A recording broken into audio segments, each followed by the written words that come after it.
I knew you were coming, I'd have baked a cake, baked a cake, baked a cake. If I knew you were coming, I'd have baked a cake. Ba-ba-ba-ba-ba. That's the wrong one.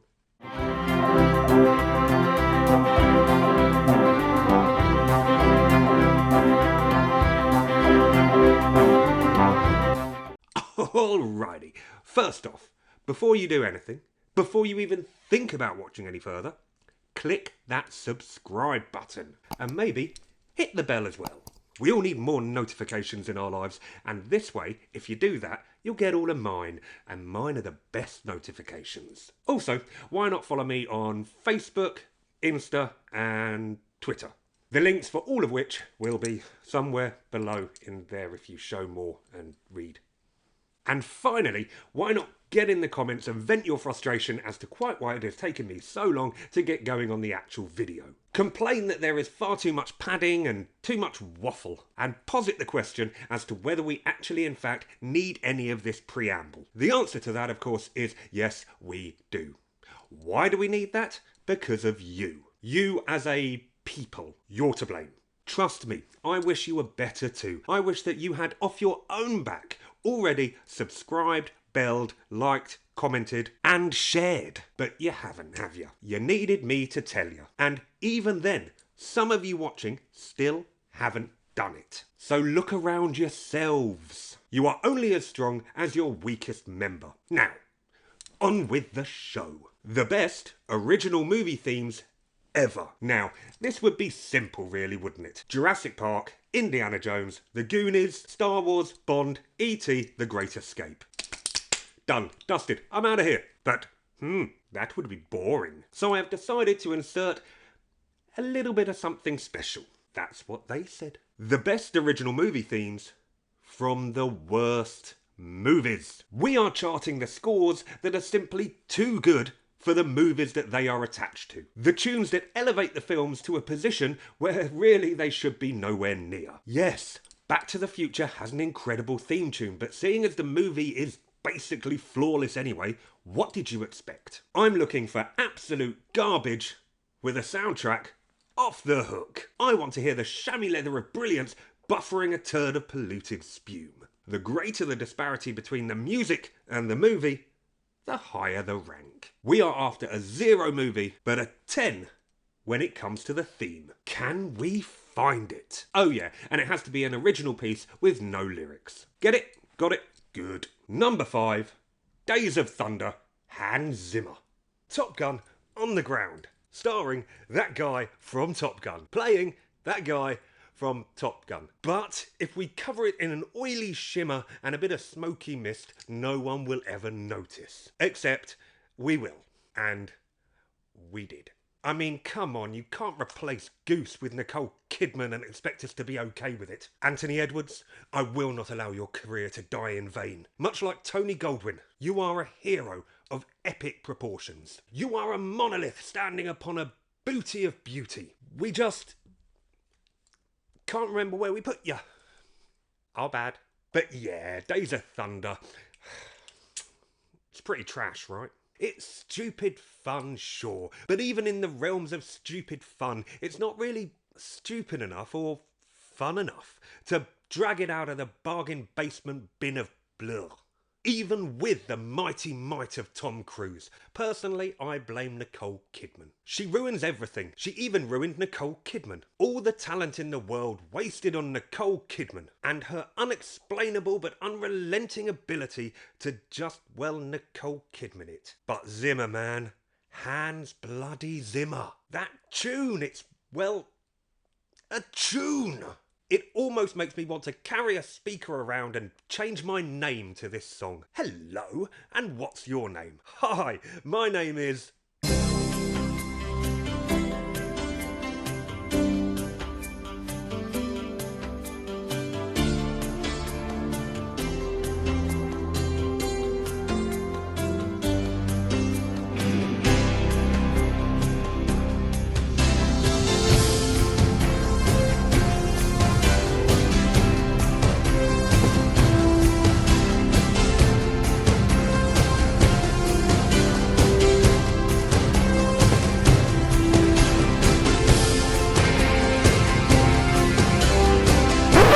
kind of makes me believe that anything is possible. Every time I hear it, I very nearly eat fruit and go to the gym. Movie 3. Song 7. Number 4. Willow, James Horner. Now, I do remember loving this movie. I do.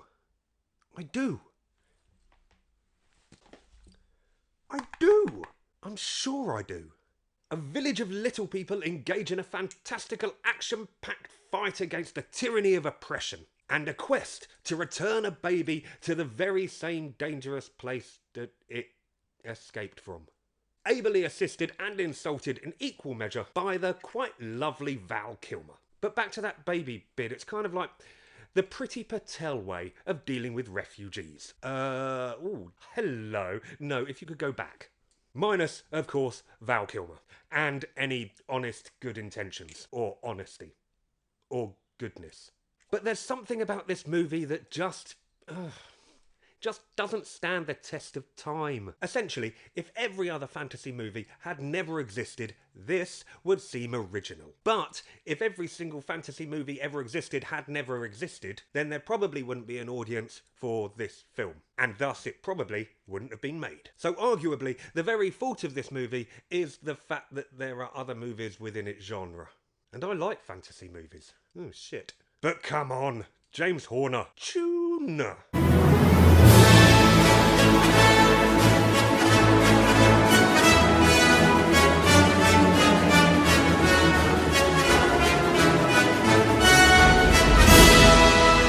Movie 3.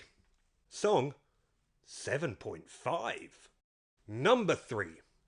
Hook, John Williams. I mean, you can't do a chart about movie scores without including possibly the greatest movie composer of all time. Ennio Morricone has popped out for the moment. Even if the reason that John Williams is included in this particular chart is because the movie is absolute tosh. If you think you like this movie, you're either ill or you are blinded by a nostalgic early cinema memory where you weren't bullied by your friends for once because of, ironically, your ability to form your own opinions and not be swept away by the general consensus of the time. This is a bad film. Yes, Robin Williams was and will always remain an absolute titan of the screen. A true cinematic legend. One whom, if movies did not exist, would have invented movies just so that he could be in them. And yes, Dustin Hoffman is a remarkably captivating performer, especially for someone who is so vanilla in not only the execution of his craft,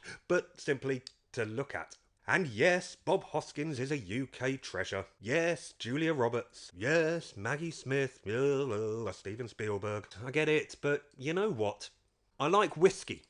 I also like shoes. But I'm not going to slip into a glass of Balvenie and pop to the shops. It simply wouldn't be fit for purpose. And that's the problem. It's just not fit for purpose. Yes, the ingredients are all there, but it's been undercooked by about a lifetime and microwaved to a point where it has actually hurdled the curdle and now simply resides as a long-forgotten science experiment and sporadically remembered lesson of what not to do with film. But damn!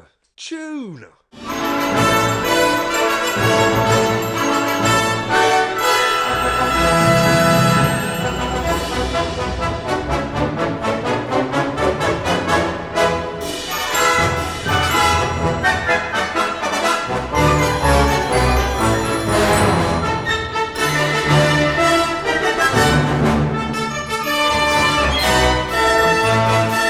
Movie 2.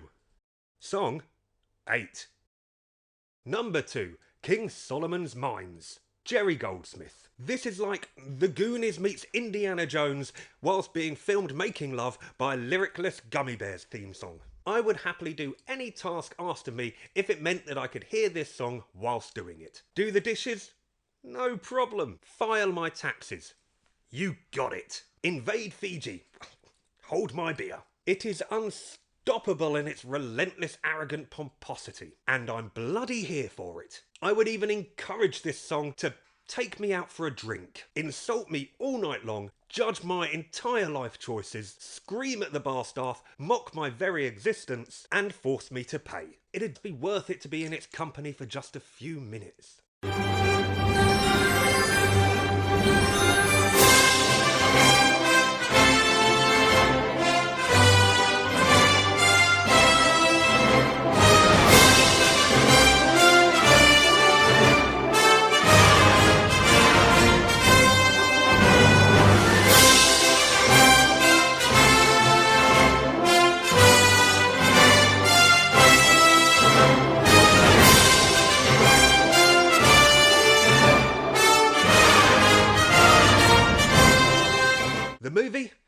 Oh god, no, the movie's shit. Movie 2, song 9.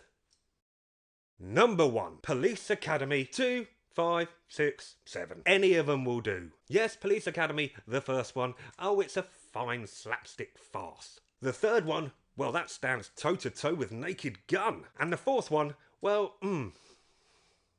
it's still got Steve Guttenberg in it. But the rest of them, well, quite frankly, the worst ideas ever, mixed together with the worst direction ever orchestrated, placed upon the worst canvas ever created, and left to be spewed upon by the worst set of actors ever to be given a punchline or a pratfall. These movies are turgid. They are toxic. They are tumescent in their turd-like existence. I have never seen such a hive of movie scum and villainy in all my life. And that includes Arnold Schwarzenegger's Jr. There are no words to describe what is going on here. To see it is to want to kill it. The very fact that somebody had these ideas is enough to want to destroy humankind. The knowledge that someone greenlit them, financed them, found actors to perform in them, and then had the audacity to present them to us under the ruse that they were movies, well, thumb my vomit and call me Aramis. This is what we do with our freedom. No wonder aliens are staying away. But stop.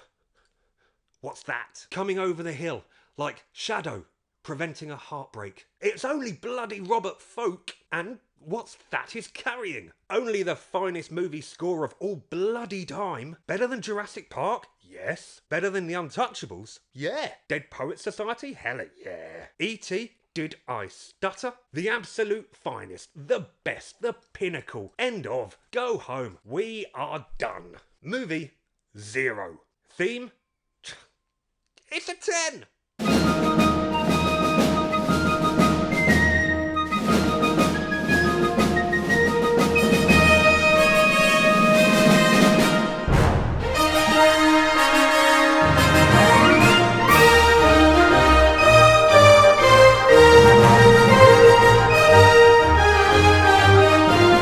I'm out. Mission complete.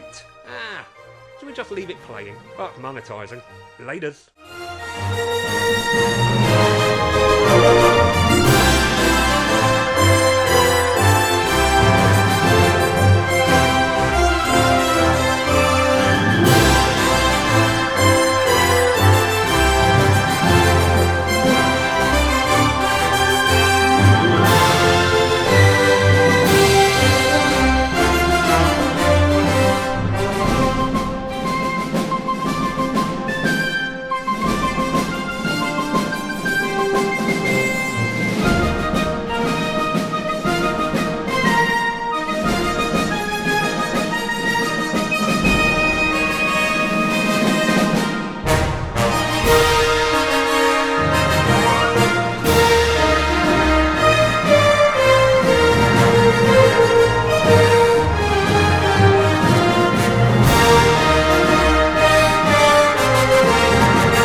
I did that.